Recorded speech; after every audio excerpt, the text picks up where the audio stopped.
Hey all, Lawrence from Express Unity here, and we're going to be continuing our Playfab series. In the last video we ended up creating a login or registration and login system that did all that automatically.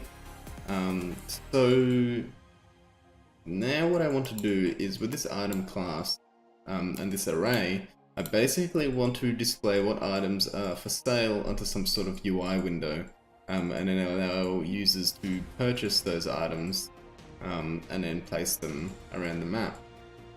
So what we're going to want to do is go ahead and create a new UI scroll view. And let's just move this to wherever we want it. I'm going to move it top left. And now this content object inside the viewport, that is where all our buttons and stuff are going to go. So if we right click that and go ahead and create a new UI button, and let's just scale that and change the text to best fit. Alrighty. Like so. Now, at the moment, if we play the game, this button, if we can copy and paste it, it's just overlapping on itself. And that's not what we want. We actually want the scroll view to handle the grid position of our button. So for the content, we want a vertical layout group, and I'm going to make it middle center, like so. And then we also want a content size fitter, and I believe just leaving them both as unconstrained should be perfectly fine.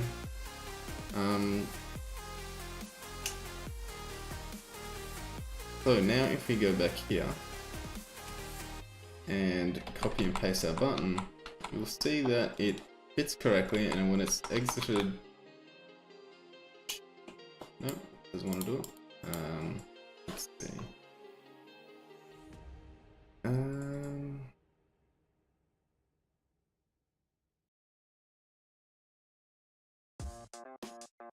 That forces it to fit in the grid. Let's see. We might need to change the horizontal and vertical fit to preferred. See how that works. Okay. So that seems to be doing something.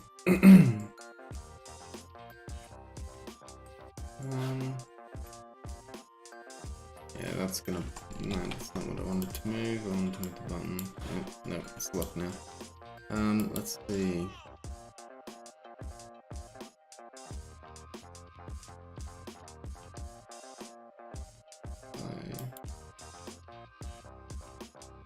Horizontal. No. Not acting exactly as how I want it to. Not min size, is it? It might be min size. Let's give this a try. Okay, so if we copy and paste the button, there we go. Okay. Now we've got a nice little scroll area here. Alrighty, cool. So that's all working. Might need to just bring that button in because the bottom scroll bar was showing when it shouldn't be needing to show. So now it should. Yep, there we go. Alrighty, that's awesome. So now what we can do is add some spacing, maybe like 20 pixels. And let's see how this looks. Yeah, I like that. Alrighty, one thing, I just want to check. No, we can't add it.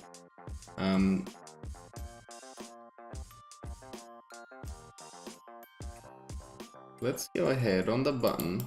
Let's add a layout element. And I believe if we set these to preferred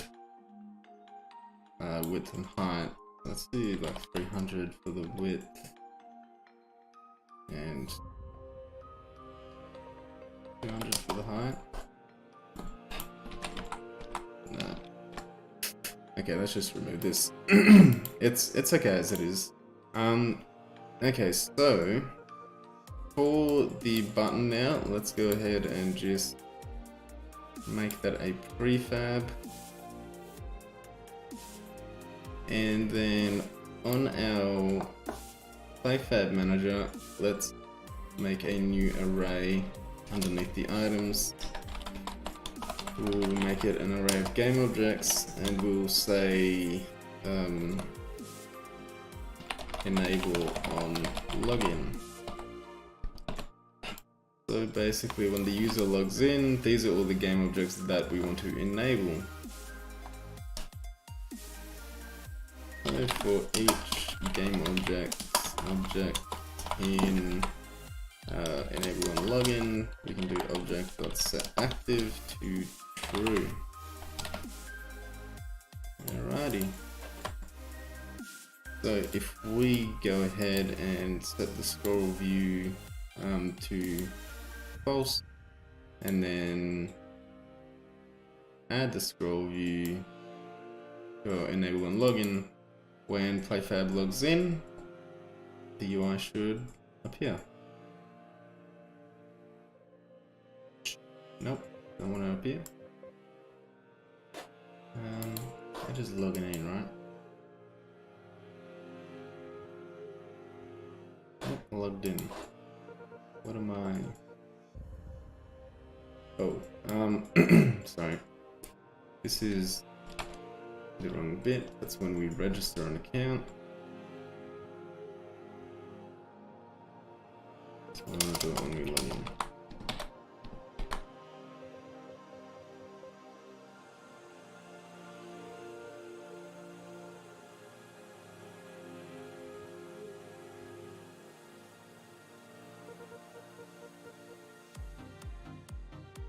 I have realized one issue that we might come back to,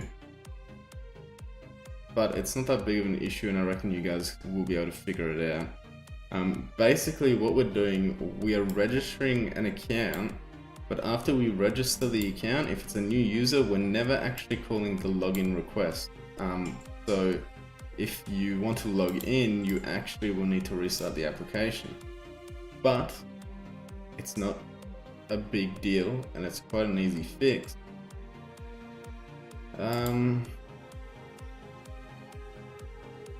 Yeah, okay. We can. It's really simple, really. We just make a new void, call it login, and inside of that, we can copy and paste all of this.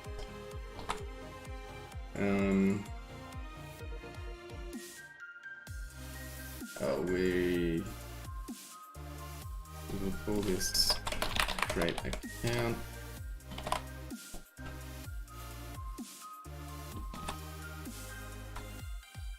Okay, so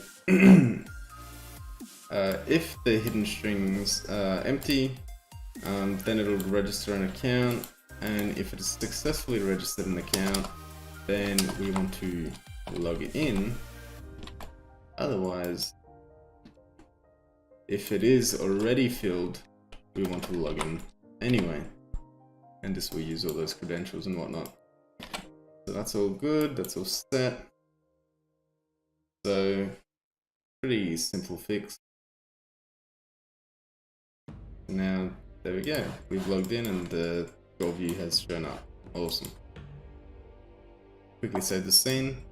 Now what we want to do excuse me, I'm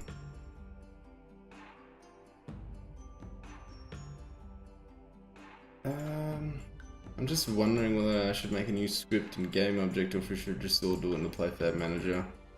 I think I'm going to go a little bit on the lazy route and just put it all in the Playfab manager. So in our start,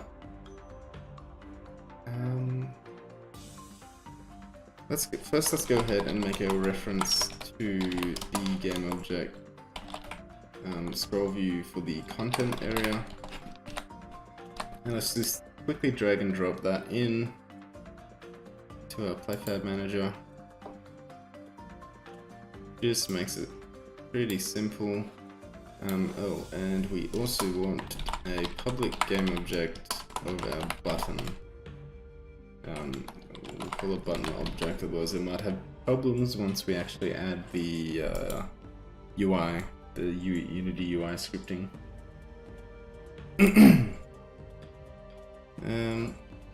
Okay, cool. Quickly give it another save. And now, what we want to do is, let's do it after creating an account. Actually, let's do it before. Let's go ahead and do for each item I in items, and then let's go ahead and do game object O equals instantiate, and then we want to instantiate our button object, and then let's just go and do content area dot transform dot position, and then quaternium dot identity. And then we also want to do o dot transform dot set parent, and we want to make the parent the content area dot transform.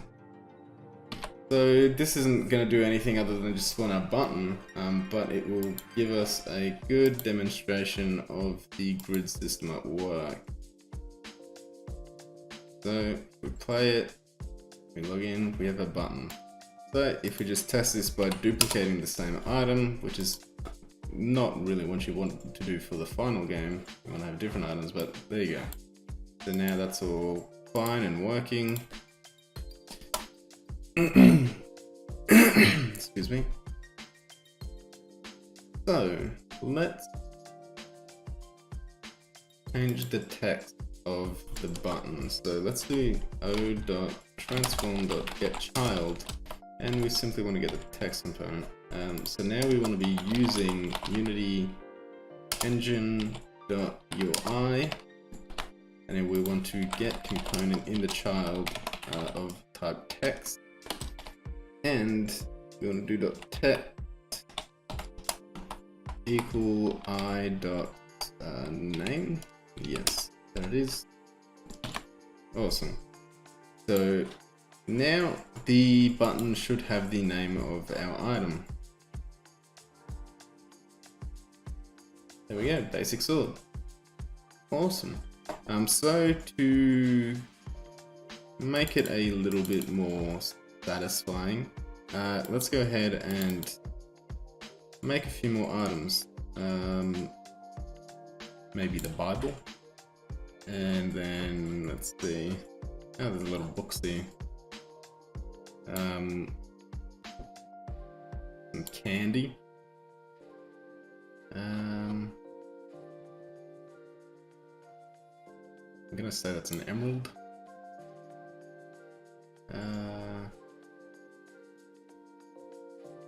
Fish. Oh, there's actually quite a few items in this pack. Like, I didn't actually realize how many items, and they're pretty decent quality, not even gonna lie. And let's do a potion. Alrighty. So, for all of these, let's go ahead and add the item script, and I'm gonna call this Bible. Cost. How much did we do for cost on our sword? 50? Alright. We'll make the Bible 200 gain per second. Let's do 7. Candy. Let's do cost 500, gain per second 15. Crystal. the cost can be 1,200, gain per second can be 30. Fish. I mean, these are, I'm just doing this, not even like in rarity, they're just going up. Can be 1,400, gain per second can be 200. Ocean can be cost of 3,000 and gain per second can be 600. Alrighty, so I'm just gonna rename these the book, candy, crystal, fish, and then the last one will be potion. So I'm actually also going to create a new folder inside the prefab folder.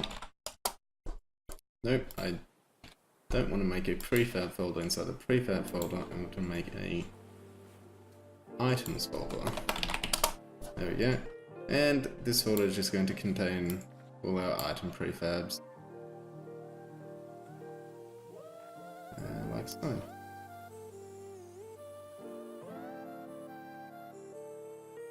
Oops.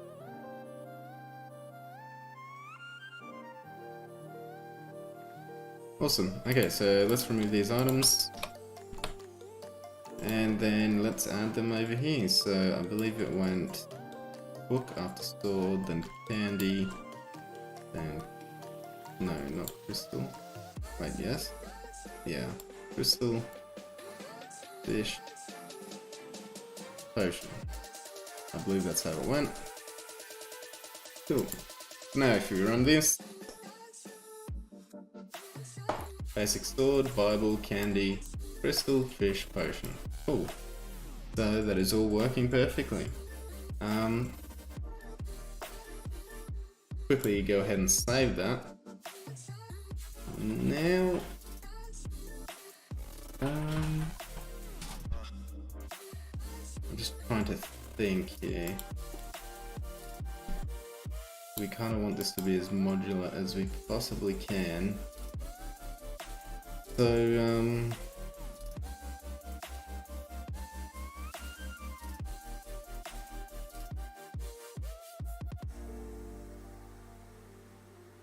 but also, just a quick edit, we're also going to want to have the cost here as well.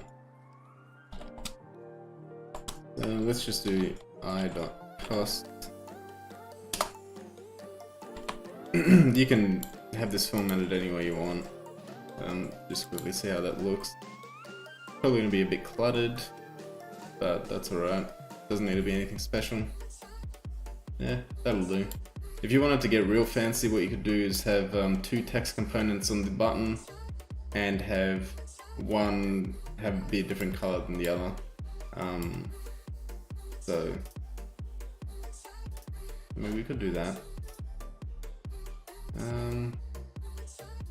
Yeah, why not go a bit out there? Let's make it a bit fancy. So let's drag our button back onto the content and let's enable the scroll view just for now.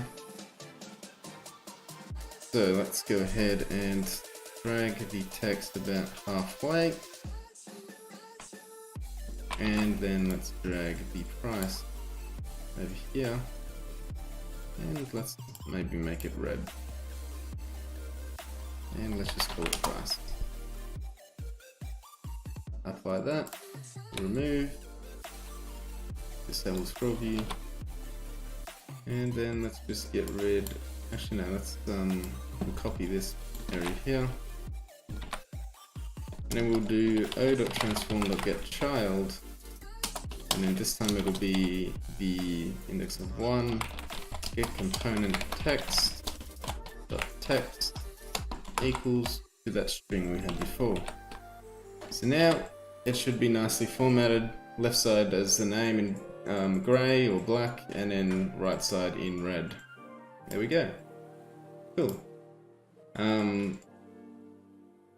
We could also constantly update the price, where if we don't have enough cost, it'll be red, but if we do, it'll be green. But for now, I'm going to leave all this like that. I think it looks fine as it is. Another thing you could do is the button has a UI sprite image. So this isn't going to look too pretty right now, but we could also do component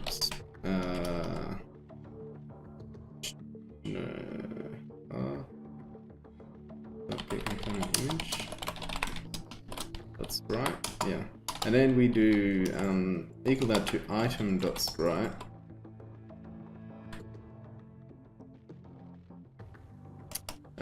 Dot get component sprite renderer, and then dot sprite.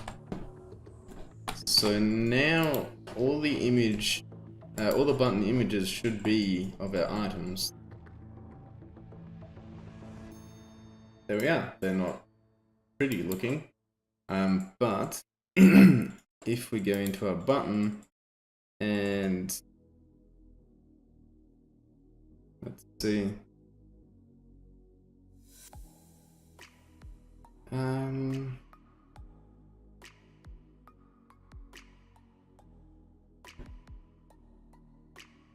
Okay. I've just set it to another image for now, but I think if we just go into our code and do image.aspect, preserve aspect equals to true, then all our items aspect ratios should be fine. Yep, cool. And then what we can do, this video is probably just going to be a lot of formatting and making things look decent. So I'm just going to preserve aspect ratio here as well. So on the button, let's make a new UI panel.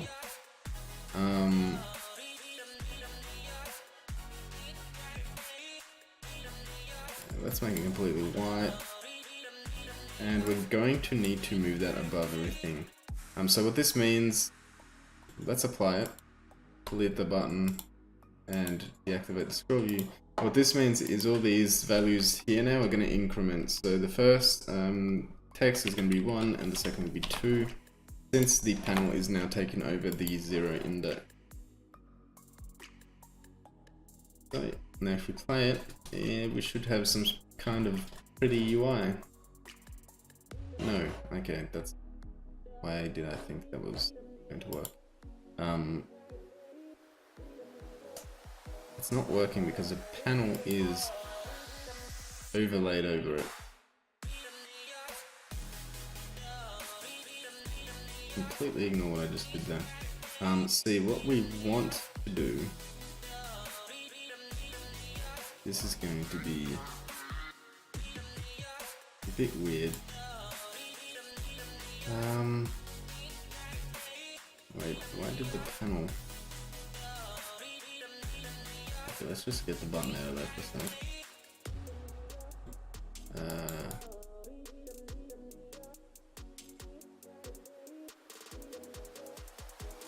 Okay, the panel's gonna be weird. Let's just drag this out of the scroll view so we can set it up properly.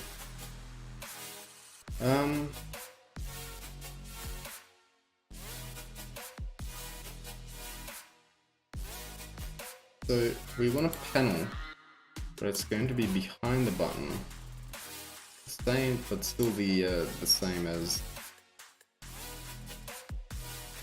the same size as the button, and we're going to make it completely white. Alrighty, and then we're going to parent the button. And I'm just going to call it button holder. And so now we are actually going to need another prefab of the button. And just to test if it's working, drag the button into the content.